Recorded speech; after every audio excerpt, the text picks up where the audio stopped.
Late night hikers. What is the creepiest thing you have seen while hiking? Story 1. Not hiking so much as a car camping, but we were way the hell out there in the middle of nowhere, on Bureau of Land Management land in Colorado. We drove for 1.5 hours down a Forest Service road and did not see another soul. You could see headlights and hear cars from miles away from our campsite. It is not like somebody could have snuck up unnoticed. We had 3 cars with us and 8 people. Just got done eating dinner, cleaned up. It was getting dark, so we went back to the cars real quick before hitting our tents for the night. Somebody had slashed the front right tire on each of the 3 cars with what appeared to be a box cutter. Everyone thought it was a prank, but it became very apparent, very quickly, that it was not. All of us were beyond spooked, like panicking. Scary to watch spooked. We all had spares, and one guy had a gun, so we threw on our donuts while that guy literally guarded us and got the hell out of there. I still have nightmares about it sometimes. Just knowing there was some person, probably watching us, maybe wanting to harm us, makes me feel physically ill to this day. Edit, to answer some questions. This was south of Gypsum, and it was 100% not private land. This was a marked Forest Service road in an area with dispersed camping I had visited several times before. There were 3 guys and 5 girls. The guys were all together cooking the whole time leading up to us discovering the tires being slashed. These people are my best friends, and this would be wildly uncharacteristic of any of them. For those wondering how we did not hear it, our cars were parked around 30 yards away from our fire and tents. And a car coming down a road is easy to pick out from the sounds of nature. A gentle hissing gets lost in the wind. We heard it as soon as we started walking up. The tires were slashed on the exact same spot on the sidewall. It would be almost impossible for something on the road to puncture the tires like that. Also, there was no cell service. We called the cops and ranger as soon as we got back to the highway, told them exactly what Forest Service road we were on, and gave them coordinates. But there is not a lot for them to do. Cop told us it was good we were packing, and to be careful out there. Story 2. The creepiest, though, happened about 2 months ago. I left the house around 1:30 in the morning, and it started off as a normal walk. I wandered around the town till about 2 in the morning when I decided to go home. I was walking back the route I had come when I noticed a black van meander down the street. Did not really pay too much attention to it, though, at first. I did pay attention, though, when I saw it slowly drive by me for a second time. I was not entirely sure it was the same van, though, so I just continued walking. But this time I kept an eye out.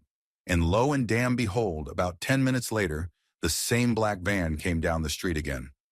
This time I knew for sure because it did not have license plates. Now I was fairly scared, so I picked my pace up a little bit.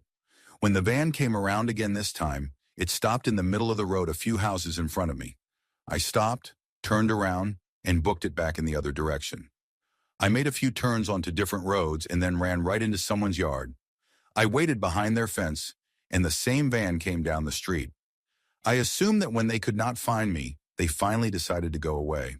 But I waited in that yard for about 20 minutes before I ran back to my house and practically threw myself through my bedroom window. Story 3. Not so much hiking as walking home after work one night a lot of years ago. I normally got off around 7 in the evening, and my walks home were uneventful. However, this night I covered a half shift for someone and worked until 11 at night. There was a trail behind some train tracks I would take home to avoid walking beside traffic and whatnot. I came to realize that night those trails were a lot different at 11 at night than they were at 7 in the evening. I happened across a guy who was laying by his bike moaning in pain. It did not sound like real moaning, more like a kid's fake, "I have a tummy ache and cannot go to school" moan. I also noticed his bike was standing up on its kickstand. It did not make sense to me he would set his bike up properly only to fall to the ground in pain. He saw me and called out to me for help, but I kept walking and turned to make my way back up toward the street. As I turn, I suddenly hear some shuffling around, and the previously hurt gentleman yells at me, "I am going to harm you, mother freaker." He hops on his bike and starts rushing towards me. At this point, I am most of the way up the incline, going towards the railroad tracks that ran parallel to the street. I haul myself up there, and as I get over the tracks, My would-be assailant proceeds to hit the tracks with his front tire and flips over his handlebars, hitting the ground hard. He is now moaning in pain for real and makes genuine calls for help. I used a payphone at a gas station to call the cops and explain what happened. They get there, and the officer explains to me this guy's a village idiot who does this stuff to rob people. And it is not the first time they had to pick him up after he fell on a bike trying to rob someone. I told the officer he threatened to harm me and he laughed. Dude was not even armed and apparently has had his behind kicked more times than he can count using that little line of his. Story 4. It was about 1 in the morning. My dog rang her bell and I begrudgingly got up to take her outside. When she wants to pee in the middle of the night, I do not take her very far, just in our side yard. I took a flashlight with me in case she decided to poo so I could pick it up. I am standing there waiting for her to do her thing. She is doing the doggy walk in a circle thing. Then all of the sudden the dog gets spooked and whips around. Out of the corner of my eye, I see this woman just standing there. I did not see her walk up. I did not hear her walk up. I just see her standing there super still. Based on her position, she had to have come from between my house and my neighbor's house, which is odd because behind our house is back up to a green belt. It is probably 40 degrees outside and this lady, about 20, is in super short shorts and a t-shirt. I looked at her, told her she scared me, and she mumbled something like, "Nice night, what are you up to?" Standing there holding the leash with my dog, I said, "I am walking my dog." Then she said, "Cool, cool. Do you know how to get into my house?" I locked myself out, pointing to my neighbor's house. Now I am a good American, I know my neighbors, and this was not my neighbor, who is a single 30-year-old female. She hangs out with my wife, so I know her really well. So I asked her, "That house?" pointing directly at my neighbor's house. She nodded. I said, "You do not live there. I know who lives there." She just scoffed and wandered her way into my backyard. I followed her and said, "What the hell are you doing?"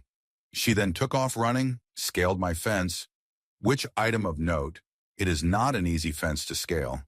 It is a deer fence. It is a see-through fence that goes up 3 feet with cattle gate. Then the top of the fence is stainless steel wire that runs horizontally. It is the type of thing that, if you were not expecting it, you would easily trip over, as it is extremely hard to see and not very common. Anyways, she scales the fence and ran away into the greenbelt. I always have a pocket knife on me and was fortunate enough to have my, unfortunately, useless dog. So I looked around my house, neighbor's house for other people, shined my light in the greenbelt, and nothing. I have no idea how she wound up back there, what she was doing, what she intended to do, but she scared the ever-living life out of me. Story 5. It was in the summer around dusk, and I was camping at a remote campground with my dad. There was a lake right next to the grounds, and my dad and I would trailblaze through the forest right next to the lake, because if you went far enough, there was a really pretty waterfall. A few strange things happened on this hike. We found a slash pile that had a little kid's shoe on top. When we came to a small clearing, my dad had to take a leak, so he faced one side of the clearing, and I faced the other, and we both clearly heard a child say, "I am over here." My dad thought it was me, and when he realized it was not, we spent half an hour looking for someone, but we found nobody. After that, we gave up on going to the waterfall and started to make our way back to camp.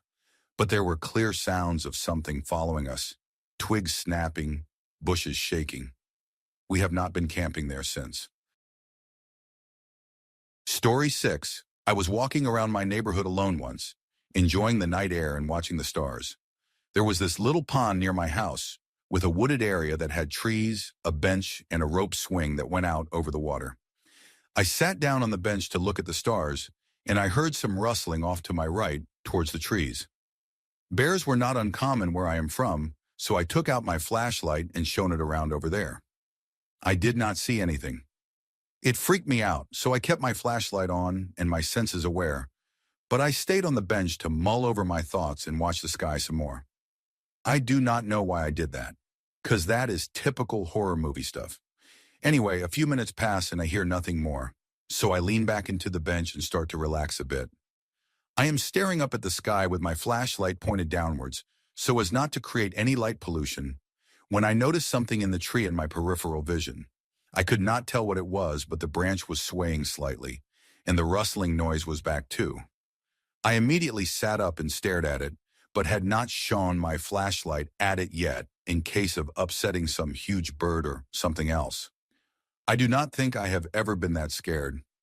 I remember my heart was beating so fast and I could taste blood. I stared at it for what seemed like forever, and it slowly stopped moving, but the shape was still there. Bears do climb trees sometimes, so I was hesitant to run away in case that is what it was. So I just kept staring at it. After a while, I mustered up the little raisin-like courage to shine my light at the tree. It was a man, in the tree, crouched in the tree like some silent, naked monkey. He had no expression on his face, but his eyes were open, really, really wide. When my light landed on him, he started to move like he was going to come down. But I did not stick around to see if he did. I jumped the bench and ran for the hills. I ran to my house and around to the back door and locked myself in without looking back once. I went around and made sure every window and door was locked. I even checked the attic. I never go out alone anymore. Story 7. I used to often spend my summers bouldering with my friends by a relatively large forest that was about an hour and a half away from where I used to live. We used to spend some of the nights camping out there just to save some travel costs and time. Anyway, I think this was roughly like the third or fourth time we were out there camping. My friend had left all her climbing gear and her rucksack just outside her tent, or we definitely think she did anyway. The next morning we found her boots, a few clothes, and all her chalk powder had disappeared. We figured that it could have been completely feasible that she misplaced it, although we were quite sure that they were next to her tent. We did not really want to believe that they were stolen. Anyway, we did not read too much into this and just stupidly said to ourselves that perhaps she had left it by the boulders and some animal took an interest to it. I know it sounds silly, but it was very reasonable to us at the time. Anyway, fast forward a year, we are at the same spot as usual, sitting by the tents and chilling after having some food. Mind you, it is pitch black out, and only the camp area is lit by the fire. I go somewhere a bit out of sight to relieve myself, and what do I see? A man in a full-on ghillie suit laying on his stomach, looking right towards our campsite. I kind of stood there frozen as this man realizes that I have seen him, and he just bolts out of there. I do not know whether the event to the year prior was related to the ghillie man, but this definitely has stuck to all of us. We have not been back there since, which is a real shame. Story 8. This was not on a hike, and this is pretty tame compared to some of these stories, but it is a bit similar. Back in our old place, one night my girlfriend and I were walking our dogs around the neighborhood.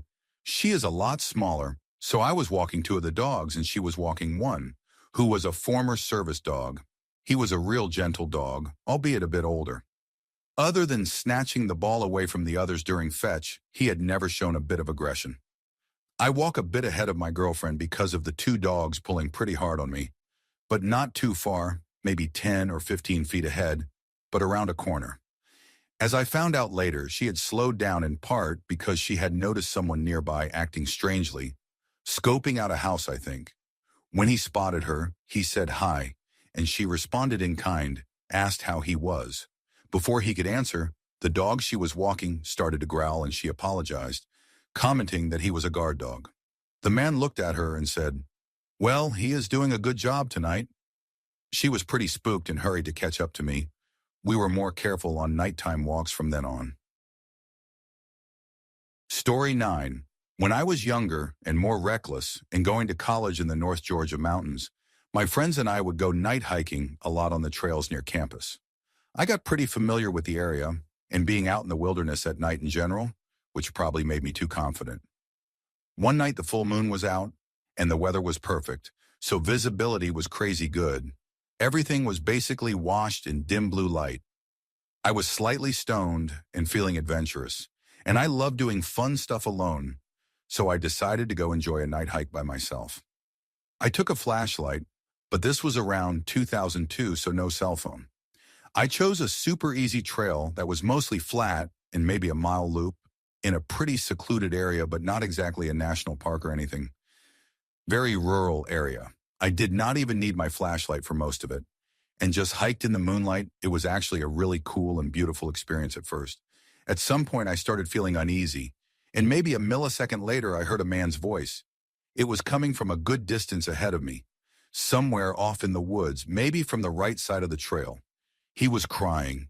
I am honestly an empathetic person, and almost every time I hear someone crying, I want to comfort and help them in some way. But this time I felt sick in the stomach, like a dry panic attack, if that makes sense. I remember coming very close to calling out to him because my brain was trying to tell me he might be hurt, which was the only reason I hesitated. But it was like my body shut my voice down before I could say anything, and I knew I had to stay very quiet. He was sobbing like he had just found out a loved one had died, but also gibbering and almost babbling, like he was less than a person. There was a shrillness to it under his crying, like he was holding back a scream, but perpetually on, as if he had been doing it all night. I remember it vividly, and my spine is tingling like crazy even as I write this. It is hard to explain, but I knew deep down he was not right in the head, and nothing good would happen if he realized I was listening. I went back the way I came. It was like I had tunnel hearing, and the only sound in the world was that crying. I was hyper aware of everything else around me, and beyond paranoid that I would snap a branch or snag my boot on something. I worried the man's crying would get louder if I was not paying razor-sharp attention, getting closer, or turn into an outraged, crazy person scream. Thankfully, it just faded the further I got from it, and I made it back to my car. Still, I was convinced some wild-eyed hermit was going to rush out of the forest and bite me to death. Right up to the second I locked my doors and got out of there. I finally had the rest of my panic attack on the drive back. I managed to park back at campus, and I just sat in the car and collected myself. Adrenaline is very powerful. I have never felt a shred of guilt about leaving that man crying out in the woods in the dark. I know I was slightly stoned, but slightly is the key word there. I am convinced to this day I was in very real danger that night.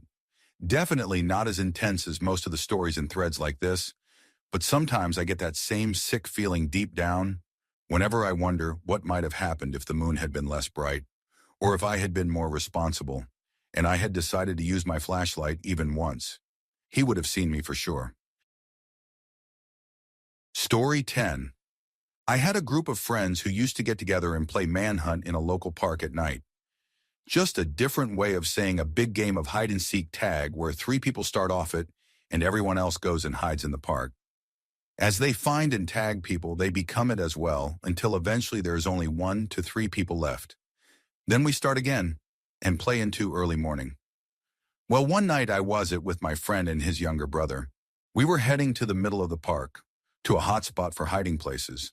There is a long stairwell that leads up a huge hill to a pavilion and field. We were slowly walking down those stairs, maybe halfway down, when we noticed 2 people way below us. Thinking it was one of our friends, we yell out, "Hey, who is that?" Instead of the normal reaction, which is to call out your name then the sprint away trying to avoid getting tagged, a strange voice responds, "Who the heck are you?" We at first started sprinting down at them, like we normally would, but then we realized they too were sprinting at us. We do not even hesitate. We turn around and sprint up the stairs as fast as we can, adrenaline kicking in, hairs sticking up on the back of my neck.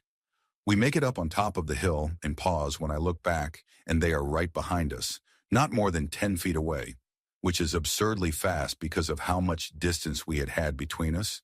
We lose it and start sprinting as fast as possible to the park trail that wraps around the entire park and leads to a road where one of our friends lives, and that we use as a meetup spot between games. It is a 2-mile run back from where we are, so we book it, sprinting as if our lives depended on it, occasionally looking back and seeing the 2 people following behind. As we get nearer, our energy is spent, but we push on and make it to the street. Looking back, and there is no sign of the 2 strangers. All of our group is back at the house, lounging on the driveway, having decided to prank us that night, and while we were off in the park searching for them, they would meet back at the house until we gave up. We shared our story with them, and some laughed in disbelief. Others wanted to search the park for those 2 randoms, but we never discovered who they were. All I know is that they were incredibly fast and very shady. Story 11. One night, my friend and I decided to hike to the top of this small mountain at night for a meteor shower. There were four of us, all around 16 at the time, and thought it would be cool. We drove over and started hiking. We took a break about halfway when we noticed there was a guy following us in a business suit. We were weirded out, so we decided to start back up and walk a bit faster.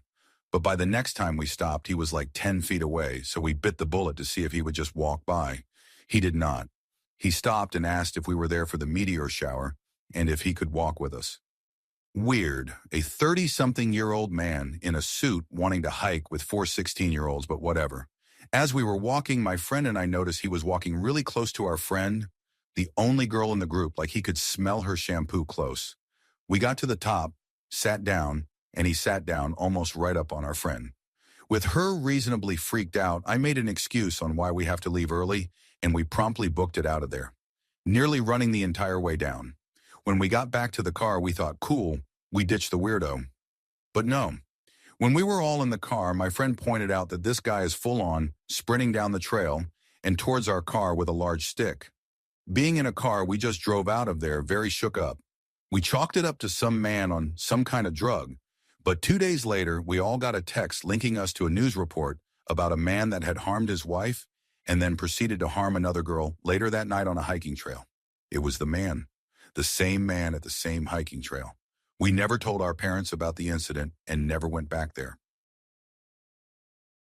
Story 12. A few friends and I went on an overnight hike in the Rockies behind our little town a few years back when I was in high school. Our camping site was pretty far up there, and it was getting dark. The spot we were at was nestled in a grove of trees, secluded from the wind and elements, so we decided to stop there for the night. The four of us built a little fire and ate dinner, then just talked for a few hours. Then all of a sudden, my friend leaps forward and douses the fire with our emergency water, plunging us into complete darkness.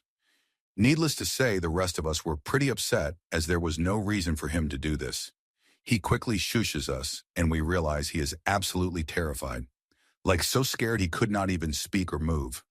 The rest of us managed to get a few words out of him, and he tells us to look up on the ridge where we should have been camping at. It was pretty far up, so it was kind of hard to see at first, but that sight will haunt me for the rest of my life. There was a fire, a big one, like a bonfire sort of thing. Around the fire were several figures, moving in a slow circle. They were humanoid, but not quite.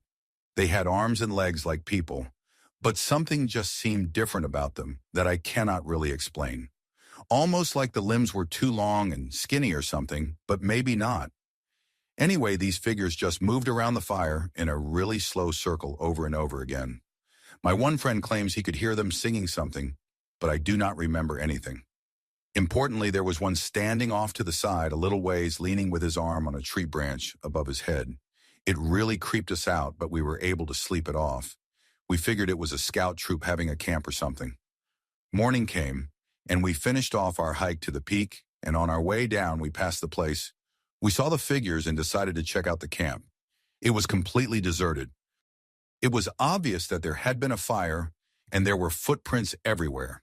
Inside the fire pit was a small mound of charred animal bones, probably chipmunk, and a pile of 4 or 5 rodent skulls that had been burned.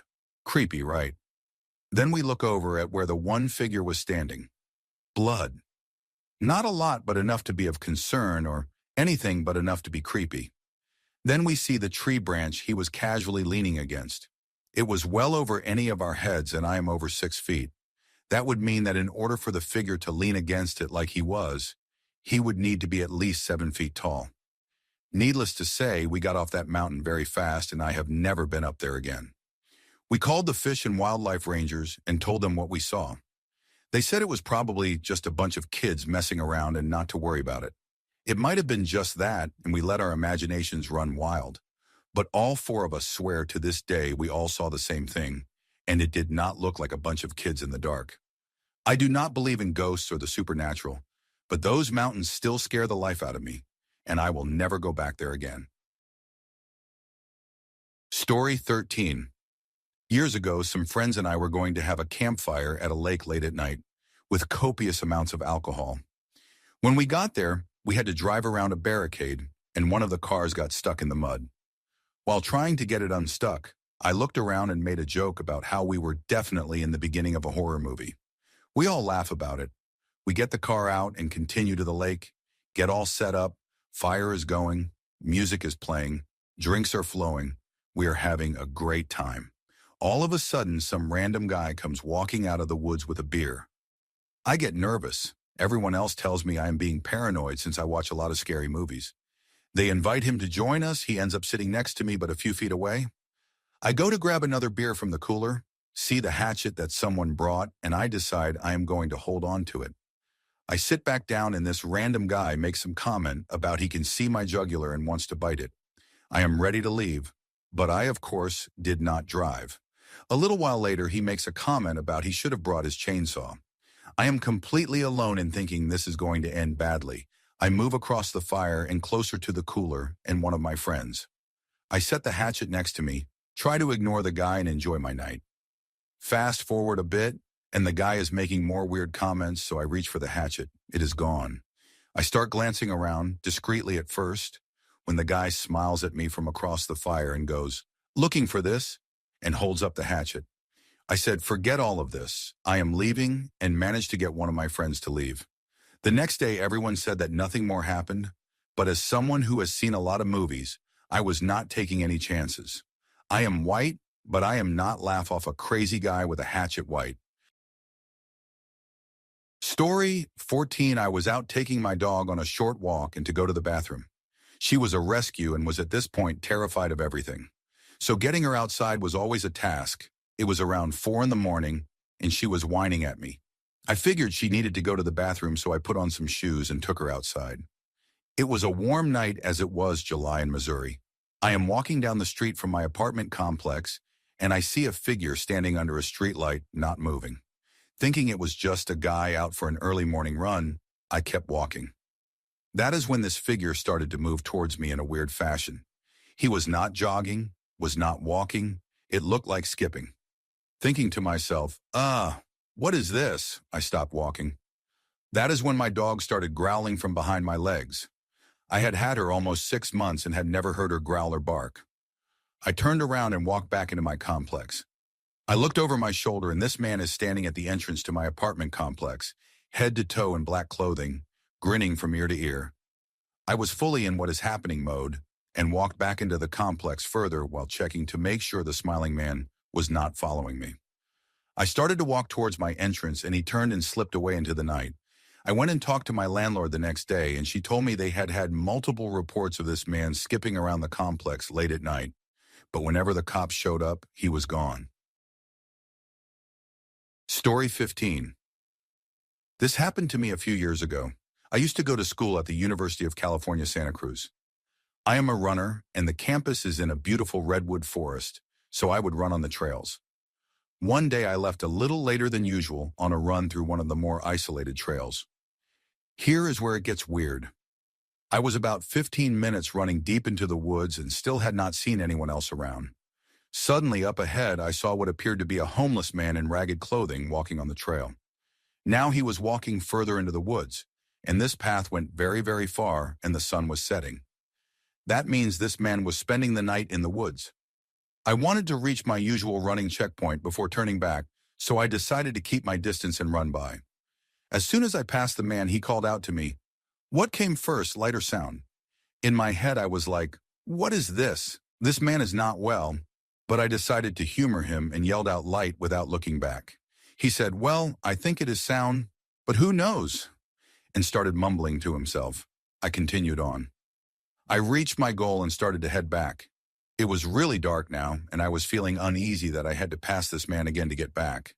He seemed pretty unstable and potentially dangerous, but I did not have a choice. I got past the point where I first passed him, but he was nowhere to be seen. There were no other branches of the trail, and if he had headed back, I would have seen him by then. He must have gone off the trail. Suddenly, a girl from up on a hill screamed for me to stop. I stopped and looked up on the hill, but it was too dark to see anything. I was freaked out. I called out to ask if she was all right and eventually saw her climbing down. The hill was really steep, so she put in a lot of effort to get up there and away from whatever was after her. She said that she was on a run when a scary homeless man started bothering her and he chased her up the hill. But she did not know where he went. She was going to spend the night there until I came along because she was too scared to go back down. At this point, we both wanted to get out of there. Who knew if this creepy man was lurking around watching us from the dark? So we ran back together and made it to the road. She thanked me and we parted ways. Never ran back on that trail again. Santa Cruz can be a pretty weird place. I have heard legends of students leaving school there and then just living in the forest. Maybe this man was a student from years past. Story 16. My girlfriend and I had driven down an old dirt road that ran beside a lake on one side with mountains on the other. We were looking for unexplored territory to hike in. The dirt road became a trail and eventually was swallowed up entirely by the forest. Once the path became impassable by car, we got out and hiked for quite some time and began making our way back to the car as the sun was going down. It was a challenge getting the car turned around, but I finally managed and we were off. It was slow going as it was a rough road and getting dark fast. Suddenly we came to a fork in the path that had not been visible coming the other way.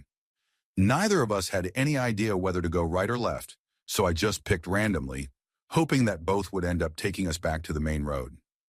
As we rounded a small curve in the road, our headlights fell upon a man dragging a large hockey duffel bag off the trail into the woods.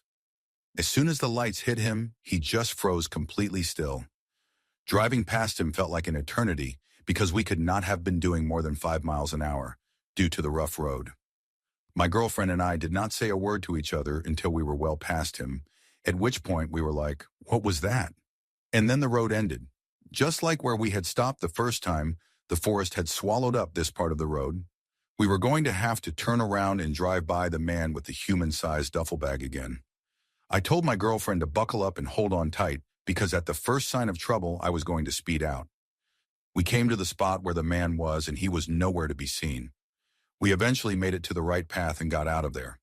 The weirdest thing about it was that there was not a vehicle anywhere near this man for 50 miles in either direction. We would have seen it if there had been. We had traveled as far as possible both ways, and there just was not any place to pull off of the road. How did he get there? Where was he going? What was in the bag? Story 17. I was walking through the woods after fishing for the better part of the day. I decided to stay out real late and try and fish up some bullheads from a local watering hole. I was only about 13 and stayed out way later than I normally would. Usually I would take a trail home, but decided to cut through some thicker brush to get to my grandparents' house so I could call my mom. I knew she would probably be freaking out a bit, even though this happened from time to time. There was an abandoned graveyard on my route. I do not remember what the story was about it, but I knew it was there. I had wandered past it before, never really checked it out. It is all overgrown and wild. I knew that if I followed on the outskirts of the graveyard, I would hit the road and be home free. The day had been pretty chilly overall for a late spring day, but I swear in my teenage brain that it was getting colder. I remember looking at my breath and thinking it was weird how cold it had gotten. It was overall a pretty bright night, near full moon, but in the woods it was hard to see. The graveyard was wide open, no trees. It was well lit. As I was walking up, I noticed that the ground was covered in a thin layer of fog and remember looking into the graveyard and not really registering what I saw at first. It was a person, which at first did not seem odd, so I kept quiet and walked into the woods a bit more so I did not get spotted. I did not know who it was, so I wanted to keep clear. I stepped behind some trees and lost sight of them for a moment, and when I came back around the tree, they were gone. Weird because I was behind the tree for maybe a few seconds tops. I did not hear anything either. I walked a bit further, keeping an eye out. I was a bit creeped out. Near the graveyard was a rundown barn or something like that, I am not really sure, but as I got closer to it, I could see that someone was inside. I got a good look, and it was a woman, probably in her 50s. The way the moonlight hit her made her look incredibly pale. She seemed to be digging, but I did not hear anything. No sounds of a shovel or her making noise in any way. I was maybe 30 feet away. I could see she stopped and disappeared behind some debris. I decided to get out of there and quickly moved to get out to the road. I tried to keep track of her, looking for where she went, but I could not find her. It was like she literally disappeared. I kept going and came out to the road. The fog was pretty much covering the road, a small country road, fields on one side, woods on the other. As I walked down the road, she would randomly appear behind and in front of me, and I started hiding and basically playing cat and mouse. Each time I saw her, she was hard to see, only in the moonlight and stuck to the remnants of some of the old houses nearby. She always looked pale, never made any noise. Once I got past that part of the road, which had a number of barn foundations and home remnants, I never saw her again, and it instantly started getting warmer. Creeped me out, and I never went that way again. I do not know who or what that was, but I told my uncle about it, and he went and checked it out, thinking maybe someone was maybe trying to excavate the graves. He said there was not anything messed with. They thought I was lying. Still gives me the shakes just typing this out. I know it was most likely someone wandering around looking for stuff or checking the place out. But what teenage me remembers did not seem natural. It was also weird that she never made noise. She also seemed to be able to just appear and move around me. At one point, she was right behind me, and I swear a moment later, she was in front of me. Story 18. About a year ago, I was taking a walk at a local nature park. It is rather big, right alongside a big inlet river. I tend to cycle up there, as there is plenty of drops and jumps for me to do on my mountain bike. But this one day or night was a bit weird, you know when you can just feel something in the air? I was going about my business as usual, and realized it was getting pretty late. Like not dark, but the light was beginning to fade. Not many people were there that day, but all day I just felt like I was being watched. I lined up a drop which runs next to a set of stairs, quite a long one. Right as I hit the drop, I hear this almighty squawk. Really throaty, bit of a roar combined with like a bird, I guess. My handlebars wobbled a little bit, but I managed to get to the bottom without falling. I slam on my brakes and look up the drop behind me, and there was this figure human, like just standing at the top. He was wearing denim jeans with this weird, almost pagan-like robe or garment which had like feathers on it, all tattered and stuff, and he just looked at me. Deadpan, no expression, and after about 10 seconds just let out this noise again, really loud, eyes stretched out. I got terrified and began to cycle out. Now it is about a 10-minute ride of windy paths going over little wooden bridges, covering small rivers or runs. And I swear this noise happens like 4 more times, each a little closer, and to top it off, there was nobody around. Like normally you get couples walking through, or older folk with their dogs, but nobody, nothing. I have been back twice since, and each time I just cannot get comfortable enough to stick around and enjoy myself like I used to. One day I think I will grab a bunch of my friends from hockey and go exploring. See if we can figure that out. Story 19. One time on a scout camp when I was around 14, we were finishing up an activity late at night and hiking back to our site. The leader of our group, no adults mind you, had the map and instructed us to make a turn into a secluded part of the forest where we walked for a good 20 minutes without reaching any sort of destination. Just as we were about to turn back, someone pointed out that there was a tree stump that looked like a massive dog laying down about 100 meters away. Jokingly, one of my friends at the time started howling like a wolf as a sort of mock communication with the perceived dog. And by all that is holy did it scare the living life out of me when I thought I saw its eyes open and glint back at me, then sit up, then stand, and start slowly walking towards us. At this point we froze, all losing our composure in all senses of the phrase, and tried to ignore it in the hopes that it would be fooled into thinking that we were trees or something. Is that not what it is meant to make dogs think? Still it came closer to us, creeping slowly, calculated, as if it could jump at any moment. We stood there as a group of 5 or so not so brave, now Boy Scouts panicking and trying to figure out what we should do, whispering as quietly as possible about whether to make a bolt for it, as the canine figure was around 40 meters away from us now. I was beginning to make out more detail, a very long jaw that hung half open, big paws that stepped with visible agility and power, a rather large figure around the size of a Siberian husky. Someone suggested running back while we still had the distance, and in our unease we chose this option quickly and bolted as fast and as hard as we could. With quite literally every fiber of my being, I was propelling myself forward as fast as I could, regretting not exercising more and wondering how we would fare should we be unable to outpace the beast. No sooner had we sprinted for around 2 minutes that we had turned a large bend and checked behind us to see if there was anything that could potentially spell our impending doom, which there was not, thankfully. I was rather confused at this stage. Why did it not chase after us? Perhaps it was roped to a tree as someone's pet, or it was old and could not keep up. Either way, we all tried to laugh it off and were just about to check the map to recorrect our route back, both to get some rest and to tell the story of how we all nearly died to our other friends and leaders, when we heard the rapid scraping of paws on gravel and turned to see that the animal had decided to follow us and continue the hunt. I do not think I had ever run so fast in my entire existence before this point, but I was so scared at how fast that dog ran at us. We all bolted as fast as we could for the turnoff and headed towards our camp, maintaining the ludicrous speed that was becoming all the more crucial as the dog approached us. We reached the turnoff and found that it was a steep uphill slog, because of course it would be. Continuing up the hill at breakneck speed, we were all running for our lives and all contemplating the meaning of it simultaneously. Just as we reached the top of the incline, we heard a sharp whistle call from a long way back and noticed a figure standing in a sort of lumberjack-looking outfit at the bottom of the hill. The dog pulled a complete turn immediately and left us to our thoughts after that. One of the adults at our campsite found the man later and spoke to him about what had happened.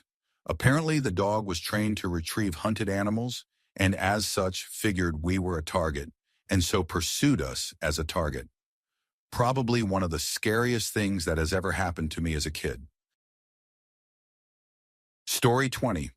I have spent many a night hiking in deserts and mountains and never felt uncomfortable or saw anything creepy until the time I looked up. I took a night hike to some petroglyphs not too far from Durango in Colorado. I was alone. It was about an hour hike, and it was just after midnight when I got to the petroglyphs. Checked them out, then sat on a ledge and took out some summer sausage and my flask of whiskey. I look up to the sky, and way up there is a speck moving pretty quickly. I have seen this before, and been told it is the International Space Station or a satellite. So I am watching it zoom across the sky, thinking how cool it is when it suddenly reverses direction. My mind is doing mental gymnastics trying to figure it out. Maybe two satellites passed each other, and I lost sight of the one I was originally watching. Except it happened again, and it went back the other way on a slightly different course. I actually stood up and said, "What is this?" I do not know much about space, but I felt really uneasy watching that white speck way up there, doing that like my mind is seeing something it knows should not be happening. And then I felt a sense of dread, which was bizarre. And then I lost sight of the speck completely and quickly made my way back to my truck. Story 21. I was not hiking, but I think this story is worth telling anyway. One night around 3 in the morning, I was driving home from a friend's house just outside of the city. The 4-lane road was a very busy one during the day, but was totally dead at this time of night. As I approached an area wooded on both sides with a bridge overhead, I noticed from far off that there was a figure in the middle of the road, so I started slowing down. As I got closer, I realized it was a woman with matted hair and tattered clothing who was facing my direction down the center of the lane, and there was something in her mouth. After a moment, I was close enough to see that it was no small amount of twigs and small branches clutched between her teeth and sticking out both sides of her mouth because she was biting down on them. Her eyes were wide and bugging out, looking at my approaching vehicle.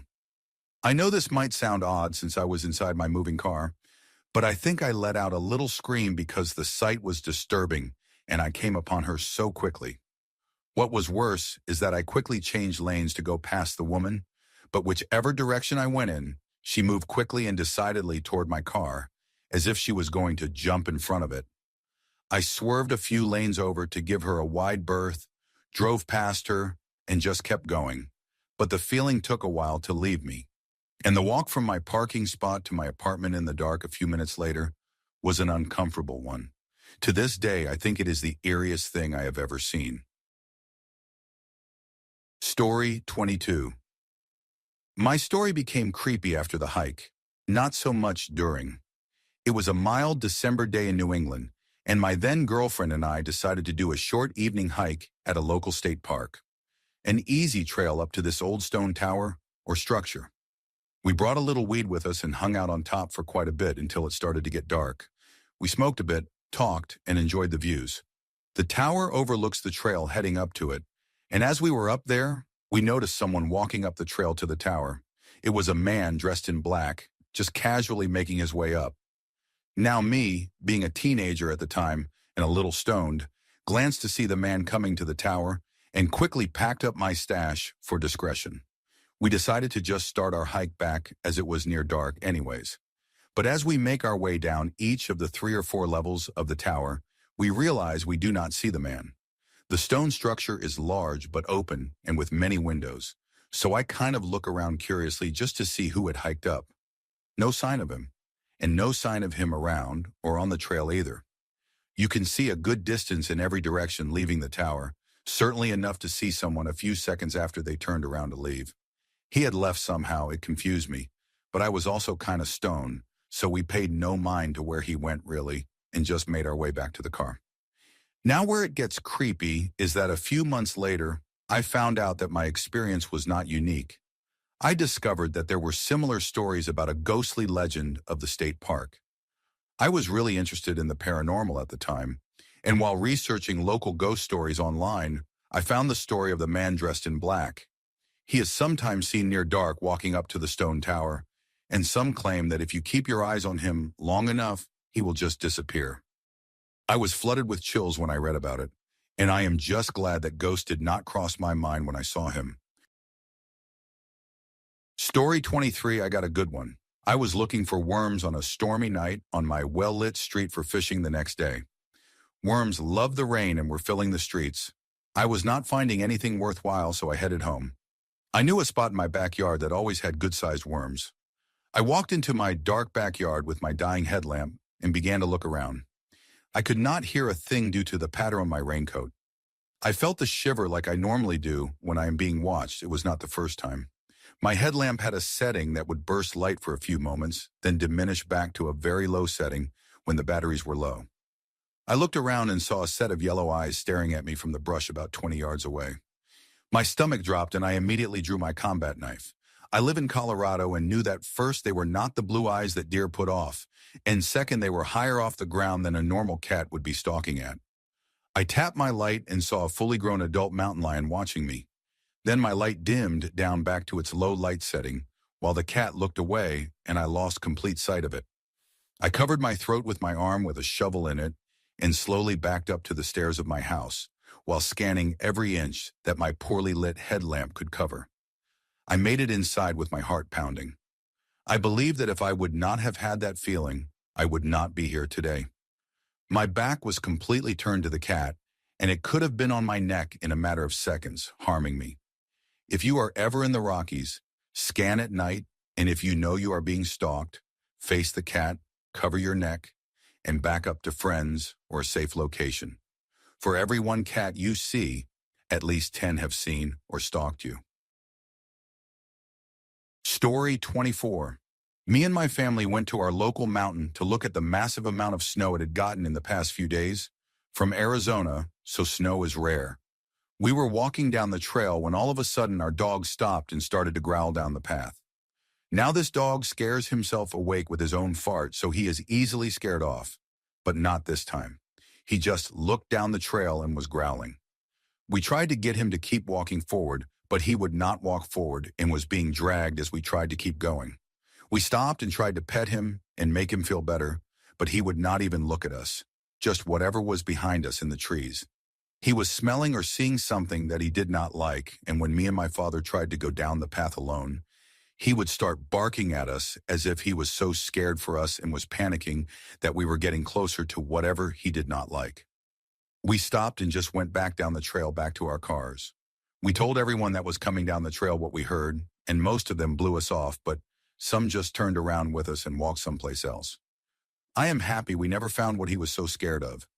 I am sure it was a bear or maybe a mountain lion, but it could have been anything. Story 25. We were camping upstate New York at a New York State campground. 40 other campsites and it was at capacity. 10 at night is quiet time and enforced. It is around 1 in the morning and everyone is asleep. I am dreaming and in my dream hear a young girl yell out, "Help me," from pretty far away. In my sleep I am thinking, wow, that is weird and realistic, and I hear it again and I wake up this time. I check on my kids, okay, they are still there. It is pitch black outside, and every time I heard it, I was asleep. So maybe I was dreaming it. Then I heard it for the third time. Help me being not yelled, but loud with a definite sense of fear and urgency to it, and she is deep in the woods away from the campsite.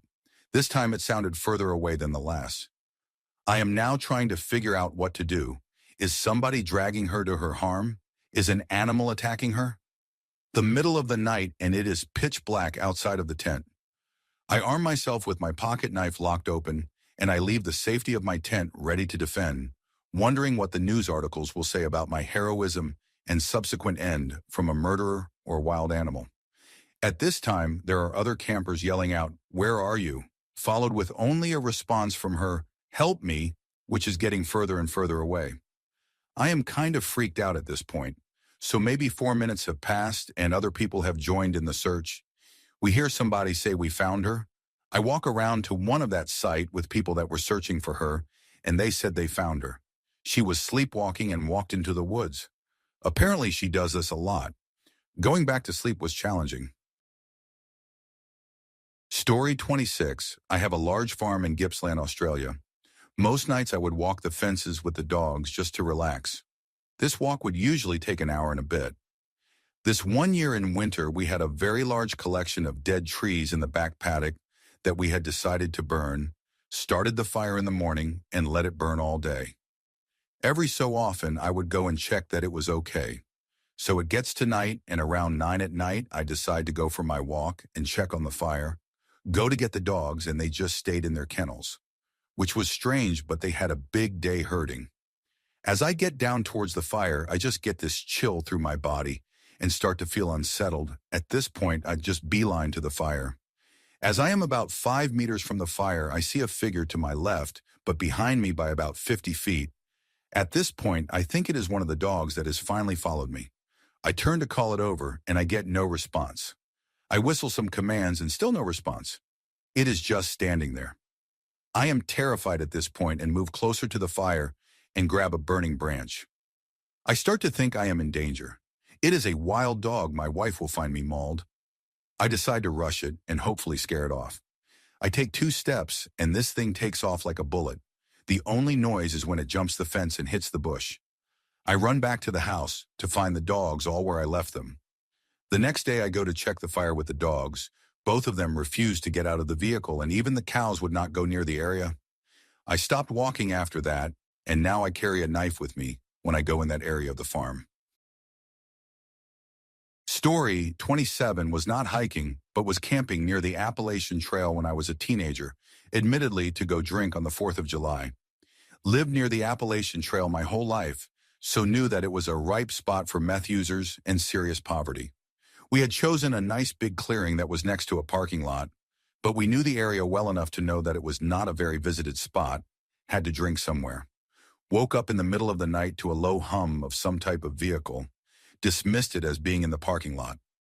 Fell back asleep. Next thing you know, the ground was shaking, felt the ground almost compressing, so the car could not be more than 2 or 3 feet from our tent, driving at a slow pace with the headlights off. Naturally thought it was a park ranger, but was too scared to be caught drinking to say anything, so I froze up and just pretended to be asleep.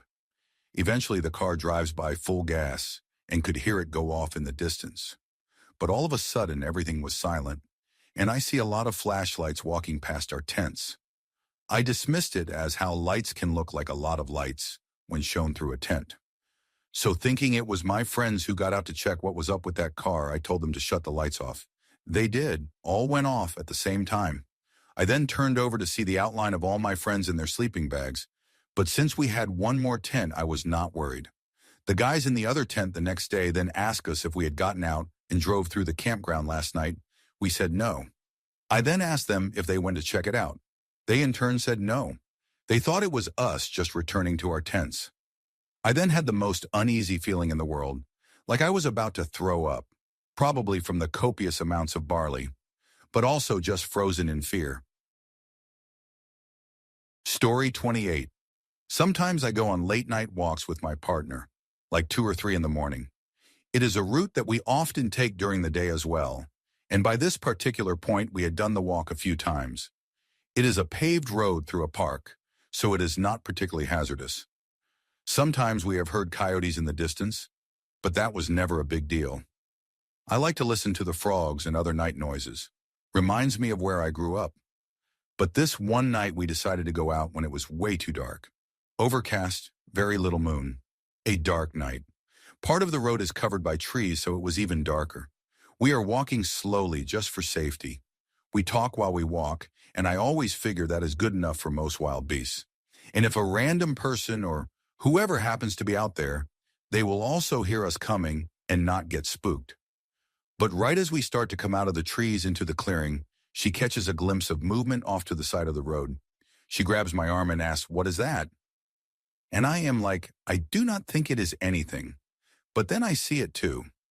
I am trying to keep it cool because I know that if it is an animal, just being calm and speaking clearly usually will send them off. But I am starting to pick up her fear. As I walk closer, I made some kind of comment like, "There is definitely something." And then, "I think it might be a person." And she screams, "It is not a person," or something along those lines. I took out my cell phone and flipped on the light, and it was a chrome balloon somebody had tied to the railing, just blowing in the breeze. I do not think I have ever been so scared over an inanimate object in my life. We used our flashlights for the rest of the walk home. We have never gone night walking without a clear sky again. Story 29. There were around 20 of us, including myself, in the middle of the woods, with our food confiscated by the recruitment committee, so that we needed to find natural foods from nature, such as fruit, especially banana, edible plants, or even locust or snake if lucky. Miserable test, but valuable experience indeed. One day it was raining so hard in the afternoon, and all of our 5 groups had not finished setting up our group bivouacs. We intentionally set them near each other so we could check everyone instantly if something was going wrong. No one was talking or chatting to each other. It was only given by our soaked clothes and empty stomachs, when suddenly all of us heard a hysterical woman scream, a 5-second surprised woman scream. Everyone heard it, and the scream was so close and loud, we all thought it was one of us screaming because of a snake or something. So naturally, the boys jolted instantly to a bivouac we thought was the source of the scream. No girls were crouching or standing up as we imagined. All of us stared at each other, especially the girls, as we thought one of them was pulling a prank on us to surprise us. No one claimed the scream, nor admitted that it was her joke. Everyone looked equally shocked. After minutes of investigating the girls, we then went back to our respective groups with an unanswered incident, even after the recruitment process was finished and we went back to civilization. After we officially became members of the club, we shared that story to our seniors, and it turns out the place my batch used to set bivouacs was the first time to be used in 5 years. And the last batch used, that part of the woods experienced the exact screaming incident, also without any logical explanation, and they chose to base that incident as their batch name, Forest Cry. Story 30. It was a few years ago, but I was camping near a beach with some friends for a couple days, and one night, I do not know what I was thinking. I decided to go for a walk by myself well after midnight in the middle of January. While I was hiking through the woods toward the beach, I kept hearing some sort of humming or strumming sound, but did not think much of it, so I pressed on. As I kept going, deer were running my direction, and I guess did not see me or did not care, because they kept getting real close and started to freak me out, but I stupidly kept going. Eventually, the humming sound got louder, and I started to see what I assumed was a lantern and figured it was some other campers, so I tried to quiet myself as much as I could and go around their clearing. As I got closer, I learned that I was so wrong. The lantern I saw was a bonfire roughly the size of a car, and the humming was about 20 to 30 half-naked old people rubbing some kind of powder on their chests and foreheads. They were all dancing around the fire and humming or chanting, while one of them just strummed the same three chords on a broken-looking guitar. Needless to say, I was spooked to all hell, so I started to backpedal as slowly and quietly as I could.